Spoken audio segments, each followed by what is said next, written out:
And I brought a bookkeeper in, and I was explaining to her how our system worked and how I basically duplicated it for Heron House Management. And at the end of the walkthrough, she goes, "Is there a reason you do it this way?" And I was like, that's the nicest possible way you could tell me of saying my system is terrible. So she really helped me understand that if you're going to scale your business, you have to be able to eliminate as much manual steps from your workflow as possible. Anytime you're automating something, you're not just saving yourself time and money, but you're also eliminating opportunities for human error. That's the secret.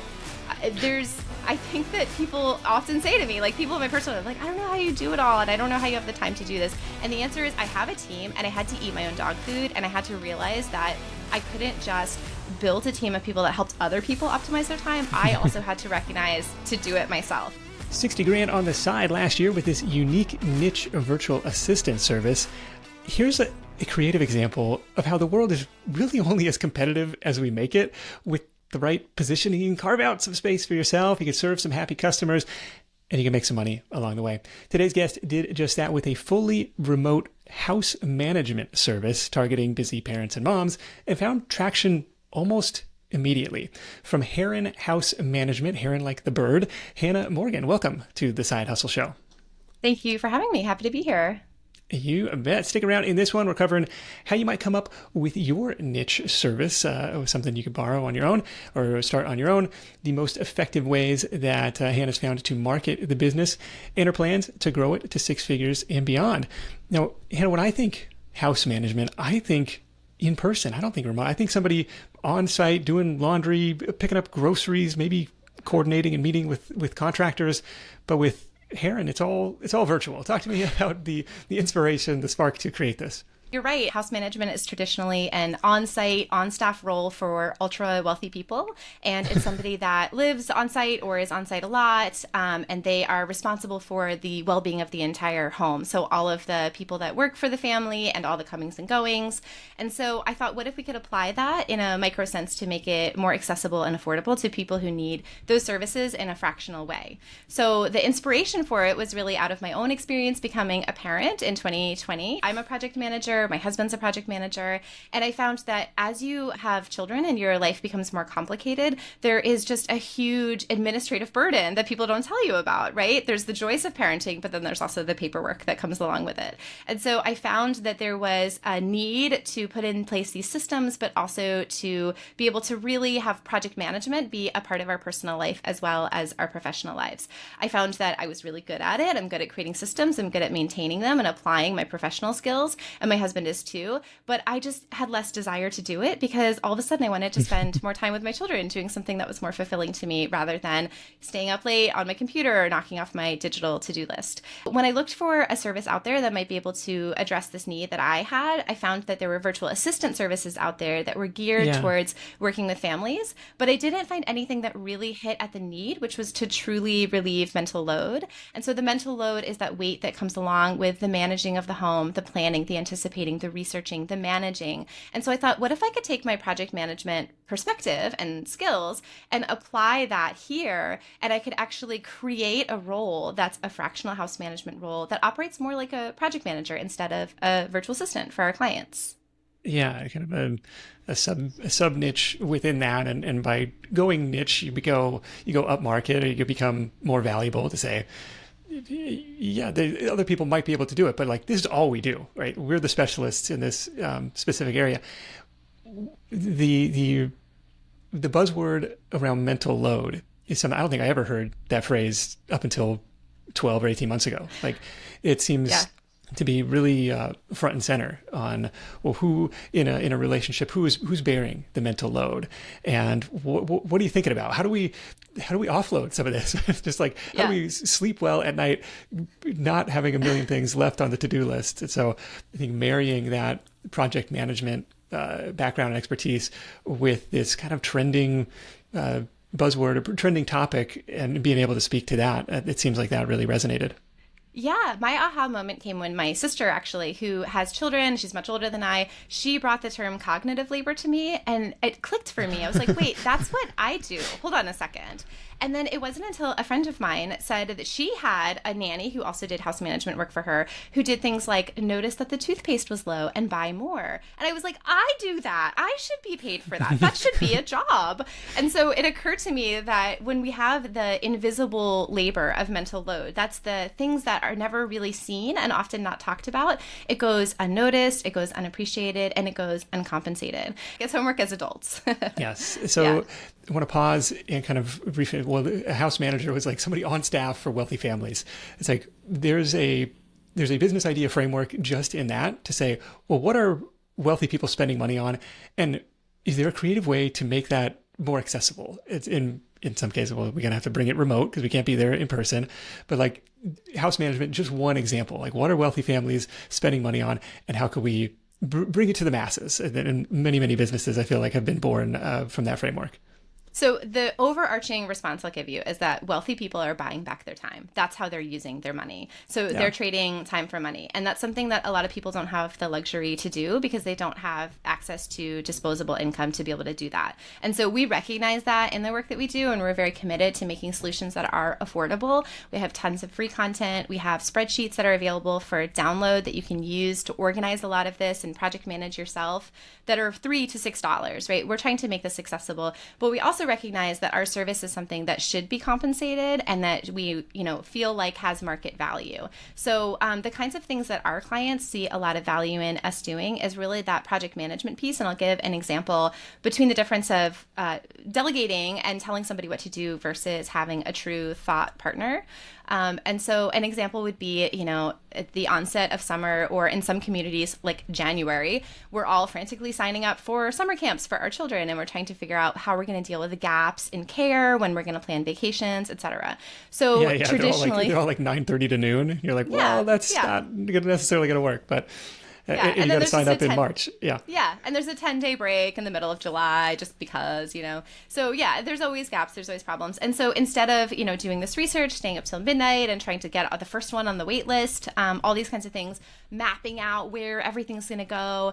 Instead, our clients are able to ask their house manager if they can own the process and the success of the project by saying, okay, here's my kids' ages. Here's what they're into. Here are my needs and my availability this summer. Me and my partner are available to pick up at these hours or whatever. We're willing to drive up to 20 minutes away from our house, and this is our budget for the summer.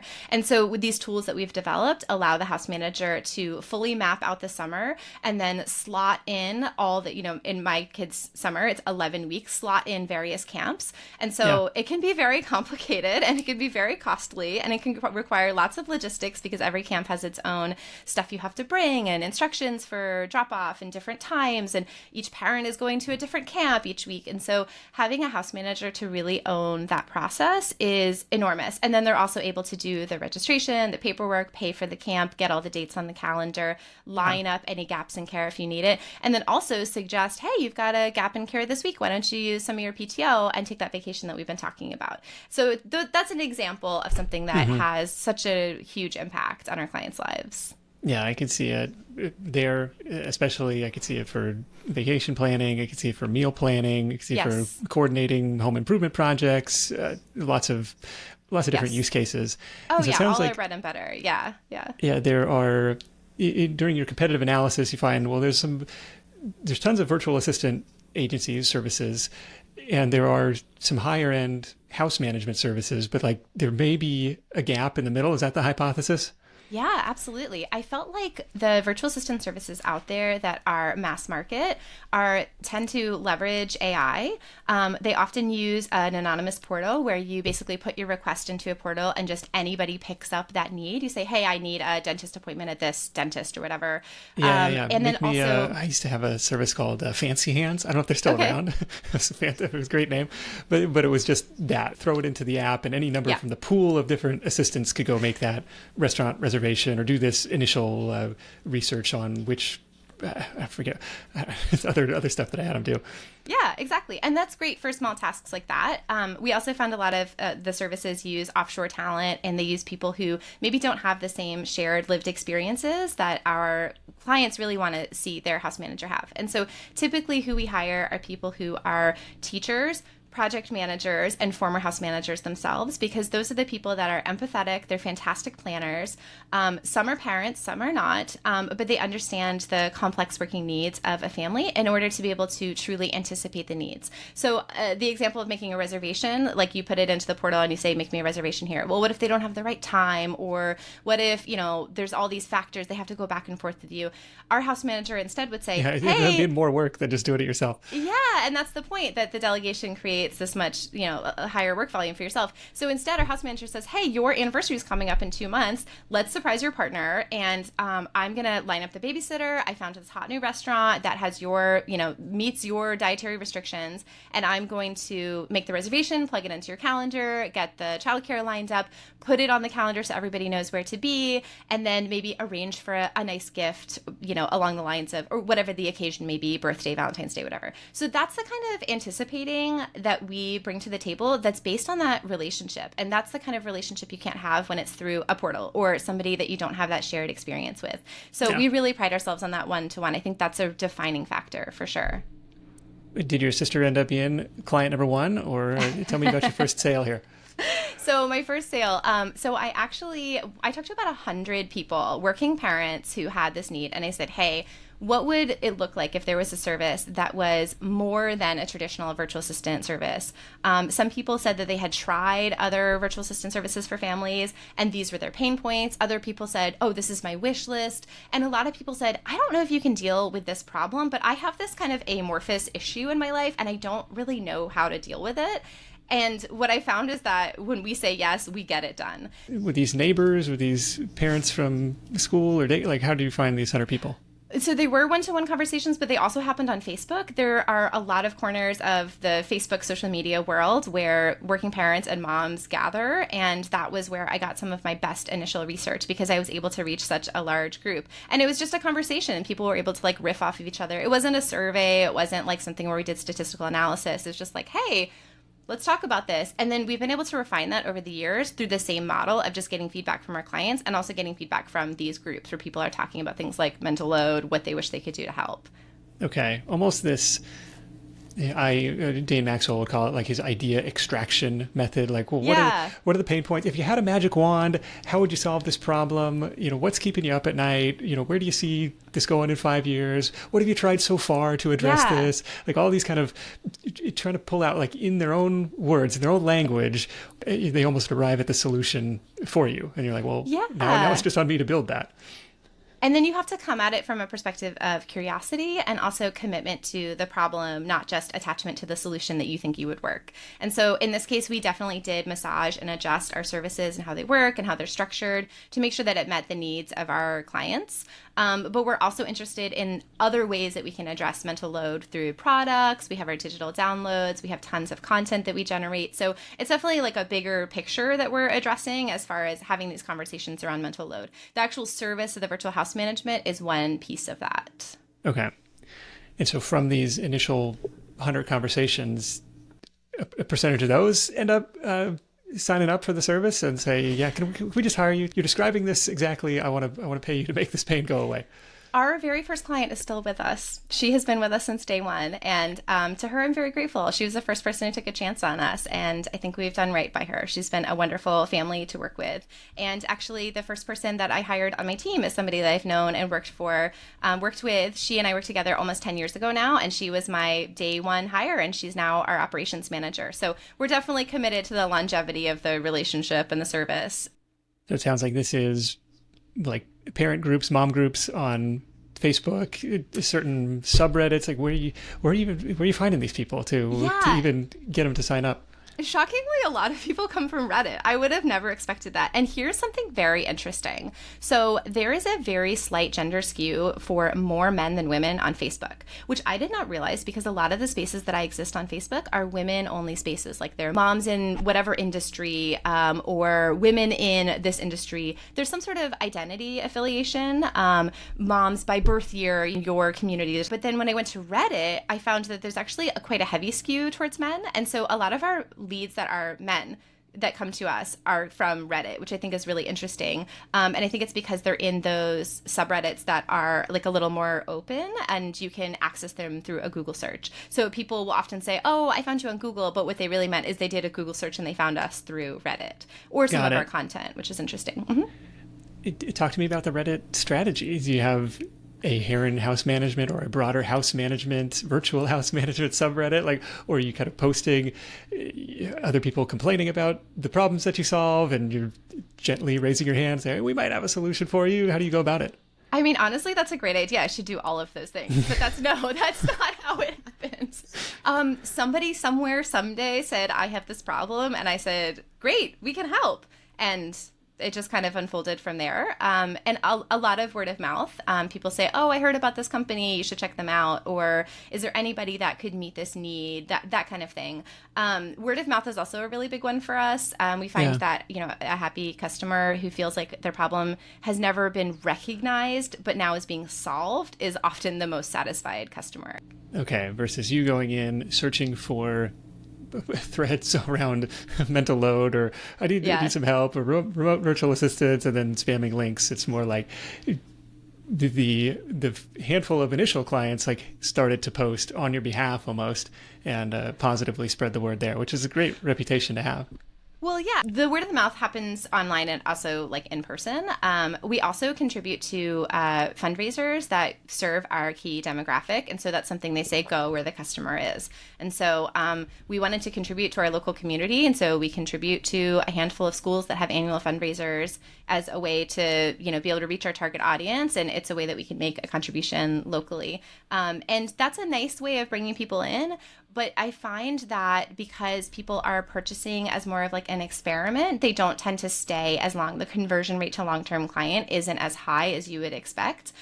They come in, they love the service, but they kind of come into it with the expectation of, oh, I'm just going to use this 3-hour gift certificate or 5-hour gift certificate that I won at a silent auction for my kids' school fundraiser. It's really the people who come in and they're like, I don't know where to start. I'm so stressed out. What can you do? Those are the people that tend to stay with us the longest because we're able to change their systems in their home and in their personal life. And that's where the real change happens. Okay, no, I love the fundraiser angle, like the school fundraiser. It's like, to your point, we're going to donate a 3-hour block of time. It's not that big of a lift for us, but for the person, like maybe it's, it's a sampler platter of like, hey, this is what it would be like to work with a virtual house manager. But it also has the benefit of every other parent at that silent auction as they're walking around looking at the thing like, hey, I didn't know you had this business. I didn't know you did this, right? It's like my wife does something similar for her photography business. Hey, well, free family photo session, sign up here, expected value is this. And, oftentimes that person who wins ends up, well, now every year that goes by, we're going to need more family photos. They might have 10 friends that they refer you to. And everybody else who's there is like, oh, dang, I didn't win, but we really do need Christmas card photos coming up. And so it's like a little bit of exposure, hyper localized. It's hard to scale that, but a pretty low lift marketing strategy. It's interesting you mentioned the photographer relationship because you often think of that as a one-time purchase, but what you're saying is that it actually recurs annually. And so I find that with our business, because we don't really sell a lot of one-off products, the ones that we do are the downloads.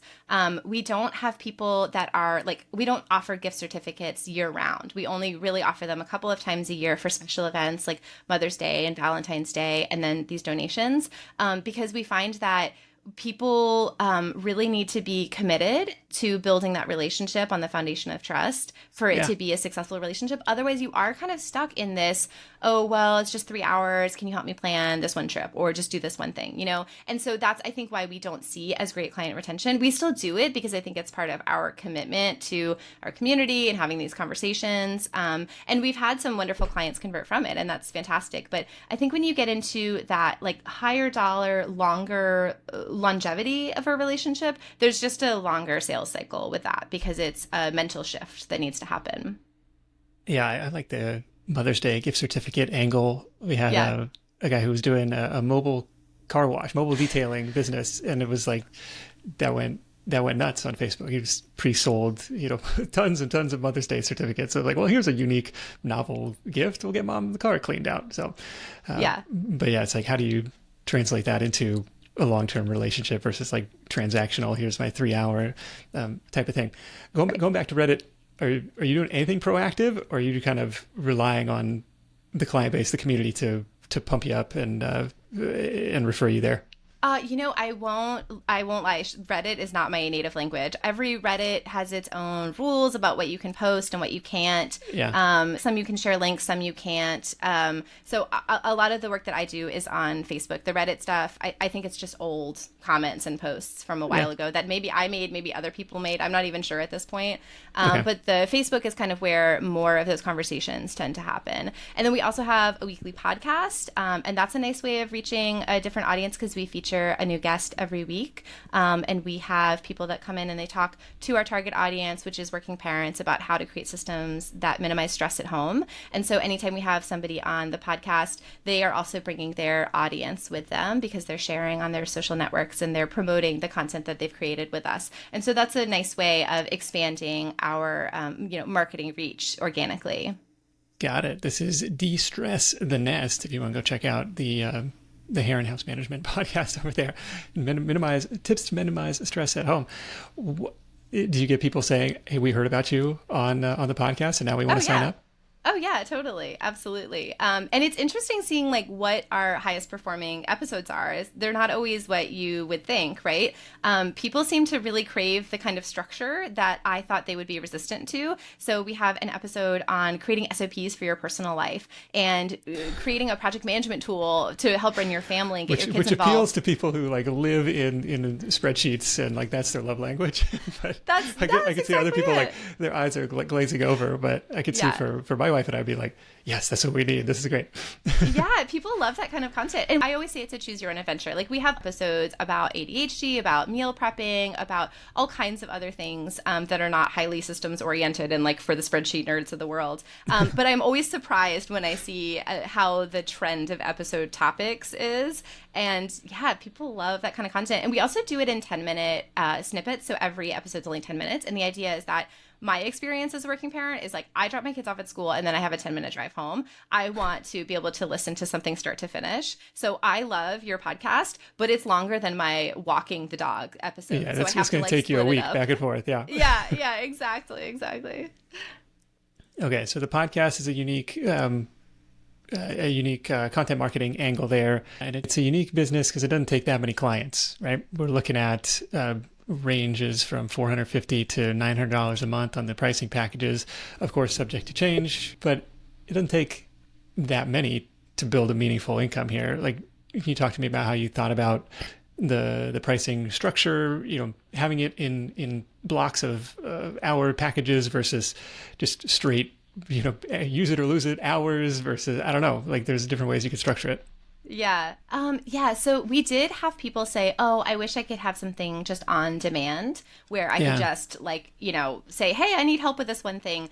I found as a business owner that was not a sustainable business model because it creates too much variability in your income and you're unable to really keep your team happy and staffed with consistent hours, which they're all independent contractors. And so them having a set number of hours every month so that they can plan their schedule, they can plan their income, that's a really important part of sustainability and something that we offer our team that I think is important because I'm a freelancer myself. I come from this world and I understand how challenging it can be to have a last minute request or something, a client that's 5 hours one month and then 50 hours the next month. So we design the packages so that it's more sustainable for our team and also our clients, because our clients can budget how much they're going to spend every month on our service. So of course, our clients can escalate or de-escalate their hours. They can pause. They just have to give us 30 days written notice. But that's so that we're not leaving them in a lurch, like in the middle of a project. And so we find that kind of consistency helps smooth the feeling of chaos of, oh my God, I got to get all this stuff done. This is a really busy season. And then, it drops off when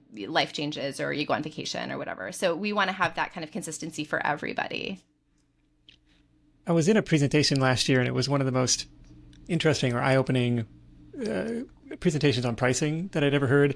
And he gave the example of Spotify and Disney Plus and YouTube TV and like all of these like streaming services, like how they're all very intentionally priced to be like 1% or less of your monthly budget. They become a utility where you're just like, well, I'm not going to cancel that. It's 1%. Who cares? It's Netflix, right. $15 a month. Like, who cares? And it's like, whether you watch anything or you didn't, it's like, and the guy who was presenting ran kind of an executive assistant matchmaking type of agency where it was like $3,000 a month. And so he's like, our target client is making $30,000 to $90,000 a month in their business. It's like, we want to become a utility for that. And our onboarding process is so detailed and in depth where it's like the switching cost is going to be so high that you're never going to leave us. Like, that's his goal, to have zero churn. And it was so eye-opening to be, that pricing strategy of like, how can we position ourselves as a utility, something you would never cancel? You wouldn't dream of canceling. Like, it's so valuable and so affordable compared to the household income that we're bringing in. It's an essential. Like, we're not turning off the water. It's a utility. We're not turning off Heron. It's a utility. Exactly. Yeah. I imagine it's probably similar here, but on the onboarding side, is there anything that you're doing to like, in a positive way, wrap those tentacles around such that like you become so indispensable that nobody's ever leaving? Okay, so every client is different, but I will say that we do have a number of clients for whom we do those recurring tasks that need to happen every week. And that's where we see our house managers becoming knit into the fabric of their life and their daily rhythm and their weekly rhythm of their family. So an example is we have a lot of clients who have variable schedules because they're dual doctors, and we have a lot of dual business owners. So two parents, they've got young children at home, and they both have very demanding and often variable schedules. And so our house managers being able to sit down with them and present the schedule for the coming week based on all the kids' activities, everybody's work schedule, where the nanny needs to be, what aftercare program we've got at school.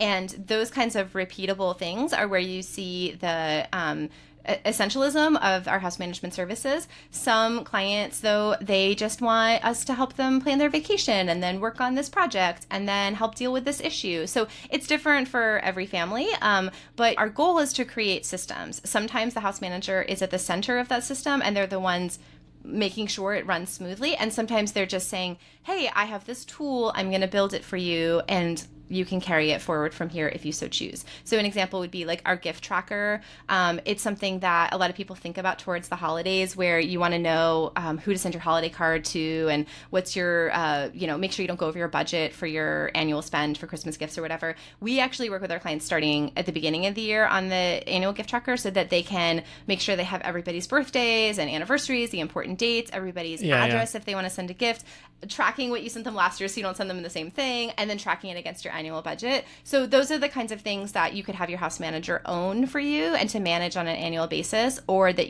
we could just build for you and have you take and use in perpetuity if you don't end up working with us again. Like, we don't take it personally. Life changes, and if you want to shift your focus to other things, we totally understand that. Yeah, building kind of a done with you early on. You're going to have to invest some more time up front to kind of train up this person on your preferences and your household SOPs.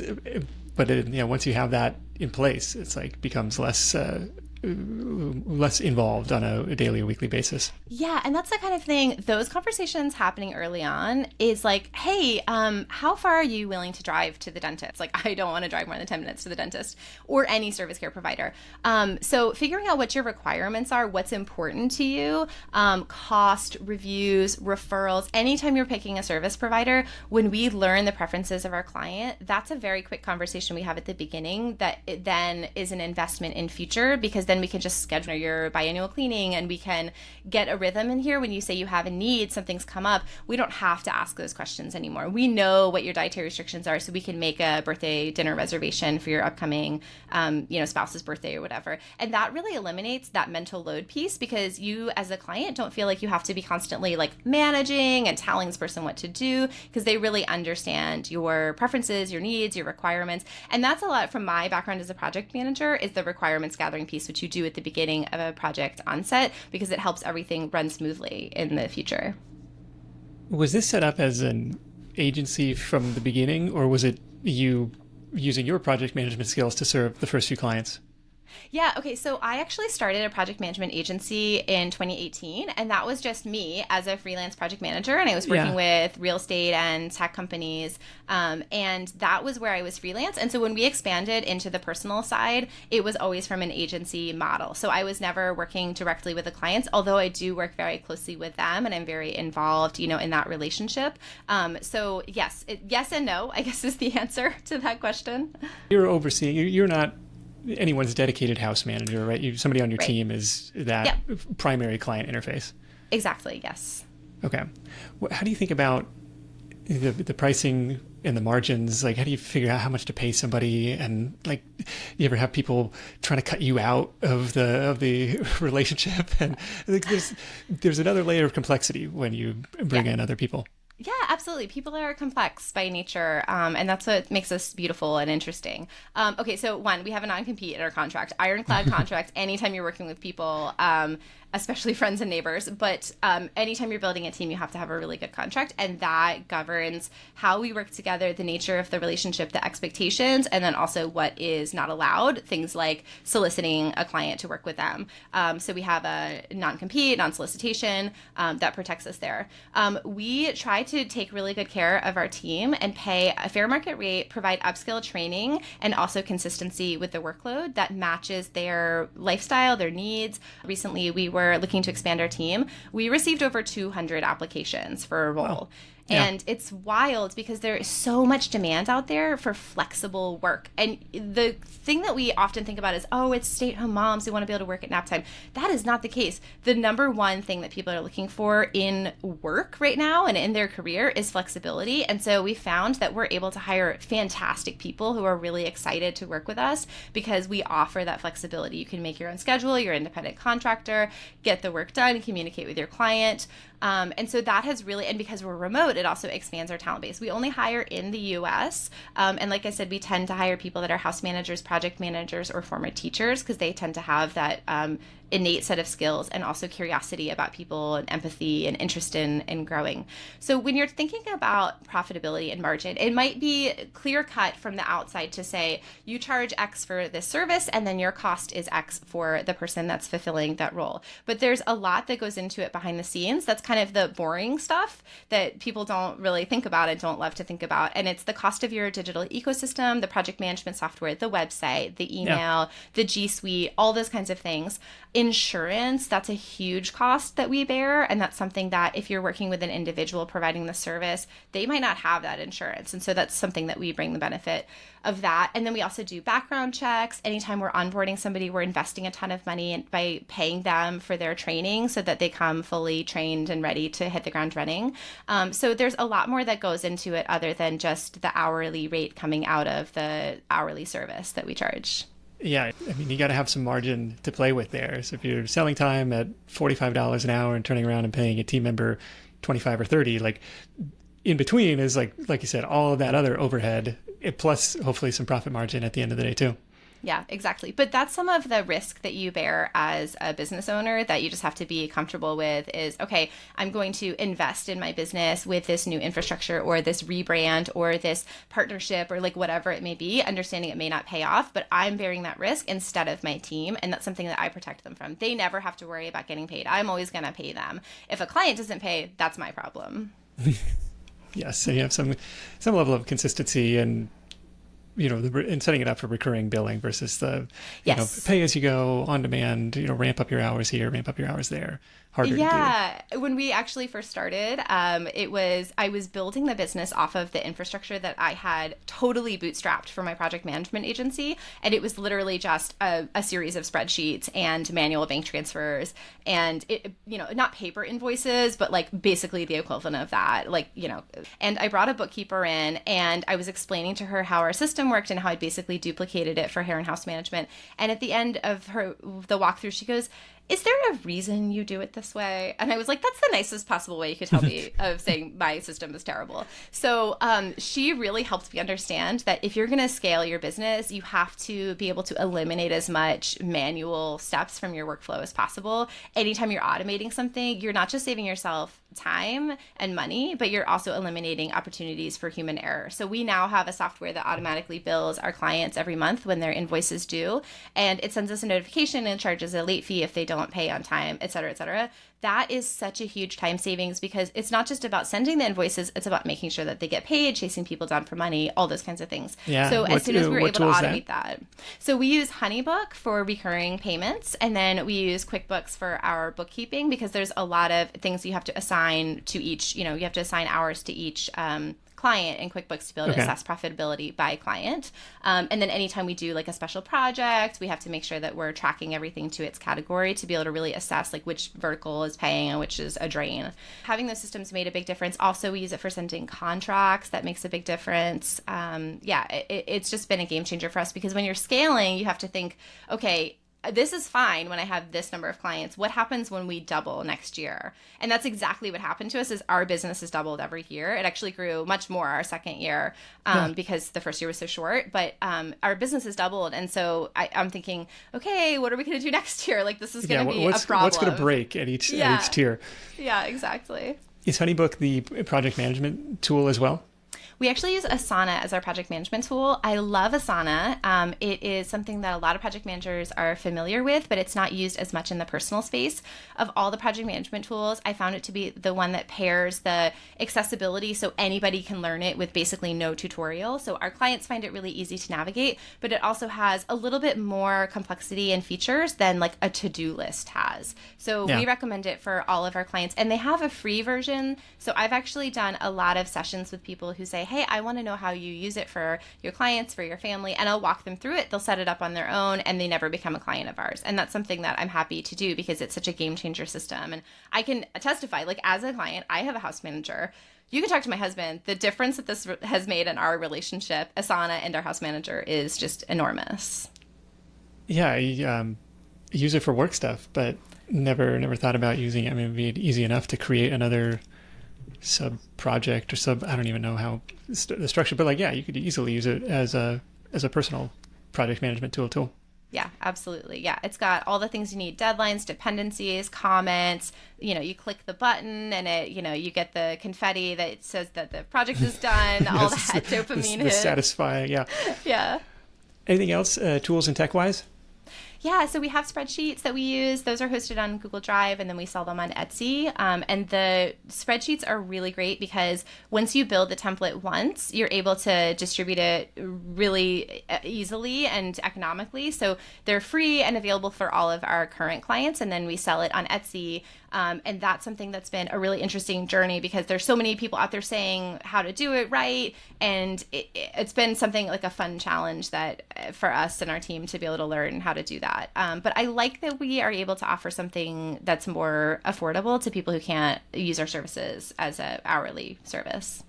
I was going to ask because you mentioned these digital product sales, and I was like, I don't see them on the website anywhere. Where do I go to buy these things? There's a little shopping cart icon, but I was like, where do I go? But so they're selling Etsy. them on Etsy, Yeah, we're going to transfer them over to the website as well because I know that we lose potential customers when they don't see them on the website, but that's a work in progress because we're doing a rebrand right now. But we've got a dozen or so up there, and they're just the ones that are most commonly used. We have another 20 or so that we haven't published yet, so we're just kind of releasing them incrementally. Yeah, what a creative example of selling the entrepreneurial sawdust. Like, look, we made this stuff anyways for for our clients, or we made this for our own internal processes, but like it would be valuable to other people. We had Cody Berman from Gold City Ventures. That's like exactly how he recommended starting out. Like, yeah, you can do the keyword research, but like you probably already have something that you're using in your own personal life or in your business that you might be able to squeeze out some incremental revenue, reach a new audience for. Yeah, exactly. And, and something that Cody said actually is people are paying for convenience. And so, like, you and I get excited about spreadsheets. That's not for everybody. But even the people that want to build a spreadsheet, they want it to be fully customizable. Sometimes they also don't have the time or desire, or we're able to bring a spreadsheet that offers things that they wouldn't have thought about before. So, I'll give an example. Like, the process of choosing a new school for your child is obscenely complex where I live. So we live in Florida, and so we have charter schools and magnet schools and public schools and private schools. And so for the past 2 years, my husband and I have toured almost 20 schools looking at different options for our children. And it's just too much information to be able to keep in a list format. So we designed a spreadsheet that would allow us to be able to compare across different factors, like is lunch included, driving distance from the house, total tuition costs, all those kinds of things. And then that was one of those, I think other people would benefit from this aha moments for us. Totally. Yeah, I like that example. One of the interesting sections of the site, and I'm curious if you could speak to this, is the team benefits section. Trying to sell this service, it sounds like, rather than a business to consumer business, now going B2B, and like how can we sign up companies and corporations to say, hey, look, as an employee benefit of working here, you also have access to Heron House Management. We have had a number of conversations with employers that want to bring us on to be able to offer this as a benefit or as an incentive for their team, because especially in environments where you've got high demand jobs for people that are in a growth moment of their career, but they also have kids at home, and particularly women, there's a huge demand for these kinds of services. And if you take the example of like a law firm, any minute that your lawyer is planning their kid's birthday party while they're late night at the office, well, that's time they could have been billing to your clients, making you money. So this is a benefit that, for the bottom line, a lot of employers see. But then from a more empathetic perspective, reducing stress, attracting more diverse talent, and being able to retain people when they go through these busy phases of their lives by having company benefits like this can be a real game changer. So that's our B2B reach. And I would love to see it take off because it's gotten really positive response. Any takers on it so far? So far, yes. An electrical supply company, actually. Not the one that you would think. That was our very first B2B client. And they said, yeah, we want to offer this because we think that it will improve employee satisfaction and it will reduce turnover. And I think it was really successful. So I'd love to see it reach a little further. But there's definitely the challenge of the price point for the enterprise level for a business being able to, you have a 10-person executive team and you bring this service in. Well, our monthly services times 10, that's a pretty big line item. So one of the things that we've been exploring with some companies is how to do like an hours sharing, basically where they buy a pool of hours that a pool of employees can all tap from. Yeah, I was going to ask how you would structure that, sell multiple seats, because not everybody's going to take advantage of it. And it's like, are they going to ask for a bulk discount, and how do you... Yeah, you have to offer that. Another thing that people have done is buy a few gift certificates to use as rewards and to use as employee like incentive. Oh, this goes to our employee of the month, or recognition because you've been working so hard, or we know you're going through a tough season, or something like that. So that's another way that we've been able to work with companies. Yeah, I like that angle. Yeah, I like the selling your sawdust angle. What are you already creating? What are the byproducts of your business? How can you go sell those? And is there a way to go up market? Is there a way to find like we've called them lead fountains in the past. Well, it's like, hey, if these demanding workplaces, want to offer this as an employee benefit, it's like, okay, now I can make one sale, maybe at a slight discount, but it's a lot easier than trying to make 10 individual sales. Yeah. And hopefully they have the budget and they see the value in it to keep it recurring. Maybe the churn is lower. You're trying to go, if there's a B2B angle in what you're doing. Yeah, absolutely. And on that note too, beyond the B2B, we're also working on a course for potential house managers. So people that want to start their own house management business would be able to learn from our lessons learned and all this information that we've been able to gather over the past year and a half of this business. Yeah, Because what people worked, have, what didn't, what do clients really value? Yeah. yeah, exactly. Because people have come to us and said, how did you even do this? And it's like, I don't have enough time to tell you. It's literally many, many hours. So working on developing a course so that people can start this in their community, I think there is such a huge need. And I think there is so much interest and desire for people to provide this service. And I understand that our reach is always going to be limited. And so I would love to help other people be able to start this themselves. Yeah, you've still got the main project management agency. Yes. Like, we'll call that the day job. We'll call that the full-time hustle. Where are your hours going as it relates to the house management business? Okay, so the hours fluctuate a lot, and I think that this is something any business owner will recognize. And sometimes it feels like it has no rhyme or reason. But I discovered early on that it was too much workload for me to be able to be the only person in the hot seat making all the calls. I brought in an operations manager. She was my first hire. I mentioned her early. She's fantastic. She sits in this role that is really coaching and supporting and nurturing our house managers. And then I do much more of the sales and marketing side. And so I'm going out there building the relationships, bringing the clients in, and then she's able to keep the wheels turning on a daily basis. And then she also helps develop things like our spreadsheets and our house manager course. I have an amazing team. I'm not going to lie. Like, that's the secret. I think that people often say to me, like people in my personal life, like, I don't know how you do it all, and I don't know how you have the time to do this. And the answer is I have a team, and I had to eat my own dog food, and I had to realize that I couldn't just build a team of people that helped other people optimize their time. I also had to recognize to do it myself. And so I have a house manager, I have an operations manager, I have a podcast manager, like I have a website builder. I have people that are in my corner on my team. We work together. They're committed to the mission, and that makes a huge difference. And I had to recognize early on that it's not about telling somebody what to do and delegating. It's about bringing somebody in that really feels empowered to speak up and make suggestions and make, a change to strategic priorities, to work with you on setting those strategic priorities, but then also somebody who can really take it across the finish line maybe better than you ever could. I have to recognize everyone on my team is better at what they do than I ever would be. And that's why I hired them. Yeah, that's the dream scenario. It's like, Yeah. well, that's why I'm bringing you on, because I suck at this, and I need somebody who's at least as good or better than me, and that's how we can level up the whole operation. Yeah, you focus on your zone of genius. You focus on what you're good at, what's important to you, what you enjoy. This entire conversation, this is the same one I have with my clients. I say, what is important to you? How do you spend your time? And one of the questions we ask them is like, how do you spend your weekend? Because a lot of times that's where we learn about how they're appropriating their time and what they'd rather be doing. A lot of times our clients will say, I am spending my weekends doing laundry and I don't know what to do because it feels like more work to have to take it to the laundromat for like a fluff and fold service. And I'm like, okay, great. Let's hire somebody to come in your home, do your laundry, fold it, and put it away in everybody's drawer so that you can go out and enjoy your weekend and you could do something that's more meaningful to you. So laundry's not your zone of genius. It stresses you out. You'd rather be doing something else. Let's think intentionally about how we want to spend our free time here, because it is limited. It is precious. Yeah, I remember an ad, or maybe it was on the homepage of like a landscaping company, and that was the headline: "Get your Saturdays back." And it was we're not selling cutting your grass. We're selling you your Saturday back. And I was like, oh, that's a great line. Yeah, that's what we talked about at the beginning of the show. You said, what are the ultra wealthy people using their money for? And it's to buy back their time, and we're bringing that in a more affordable way to people. Now, you're a few years into this. Anything you would do differently, starting over? Any big surprises along the way? Oh my God. Every business has surprises. Like you launch and it's this moment and you're scared. You think, how are people going to receive it? And then you think, okay, I got it dialed in. Let's do this. Let's hit the ground running.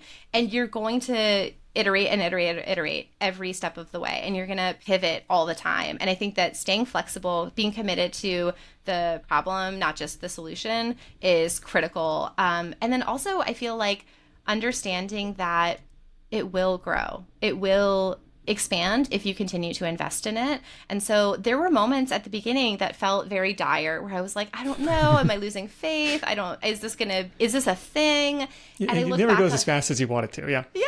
Yeah. The stories of like, oh, we sold out our product in 10 minutes with this one viral TikTok. That's not the nature of our business, and that's totally fine. But I would say for me, having a team and also my husband cheerleading and reminding me there's going to be sunny days on the dark days, that's what gets you through those tough times and those moments where I feel like I was losing faith. So I think if I could go back and do it differently, it would be to have a little more patience and to know that success is a moving target, and just incremental growth is really the name of the game. And that's also what makes it more sustainable.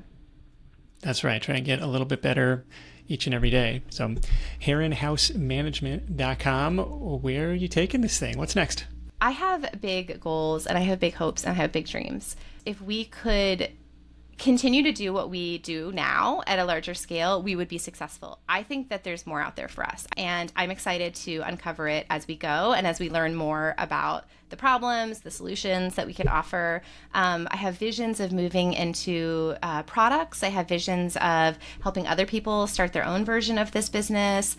I have visions of more content, generating more conversations that we're having with people about what's, a valuable use of time and what's equitable at home, and reimagining what's possible when it comes to how you deal with your mental load and your stress. So I think there's big things on our horizon. I feel optimistic. Well, I'm excited to see where you take it. Again, heronhousemanagement.com. Check Hannah out over there. Let's wrap this thing up with your number one tip for Side Hustle Nation. Just keep going. They say the hardest part is starting. I disagree. The hardest part is to just keep going.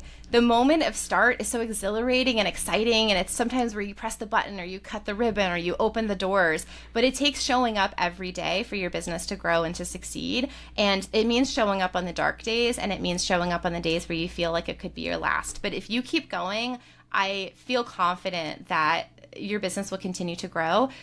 Sometimes you have to find ways to fall in love with it again, but that's like anything. It's a long-term investment. You may pivot, you may change directions, but if you keep going, it will come back to you, everything you invest. Yeah, it's funny looking at some of the people from, now a decade ago on the podcast, and the ones that have had that persistence to stick with it. And it's like, yeah, just start, probably the most common piece of advice. But after that, you got to stay started. You got to keep it going. You got to be consistent with it. Absolutely. A couple takeaways for me before we wrap. Number one, I love this idea of niche selection, and the world's only as competitive as you make it. If you can describe the problem better than your customer even can, they're naturally going to assume you have the solution. I forget who is responsible for that quote or that line, but it's absolutely true. And you can kind of niche down to be a market of one, where it's like, yeah, there's these virtual assistant agencies, but nobody is specializing in this specific area. And we could take something that is something that wealthy people are spending money on. How do we make it more attainable, more affordable as a business idea generating framework? And the other thing was to set client expectations from the start, where it's like, it's not going to be me, it's not going to be Hannah, but trust me, like, we've hired the best in the business. They're going to take great care of you. And avoiding from the very get-go kind of the freelance trap of trading time for money and just selling your skills directly, probably helps if you have some level of skills and expertise in the business that you're starting, but like not tying yourself and setting the expectation that like you're going to be the one picking up the phone when the client calls. Like, no, we're going to have a team member handle that. So I think that was super smart. So again, Heron House Management. Hannah's been awesome. The Side Hustle Show, as you know, as a listener, just had its 12th birthday. And so if you're tuning into this, whether it's your first time or you've been here since episode 1, I appreciate you spending some time with us in your earbuds today. If you are newer to the show, and you want to dig a little bit deeper, you can actually get a personalized playlist of some of our greatest hits episodes. All you got to do is answer a few short multiple choice questions at hustle.show, and it'll spit back out this 8 to 10 episode playlist of some of our favorite, most effective episodes based on those answers. Totally free. You can do it on your phone. Again, hustle.show for that. Big thanks to Hannah for sharing her insight. Thanks again to our sponsors for helping make this content free for everyone. SideHustleNation.com/deals is where you'll find all the offers from the sponsors in one place. Thank you for supporting those advertisers. That is it for me. Thank you so much for tuning in. If you're finding value in the show, the greatest compliment is to share it with a friend. So fire off that text message to that person in your life who might be a perfect fit for a business like this. Until next time, let's go out there and make something happen, and I'll catch you in the next edition of The Side Hustle Show. Hustle on.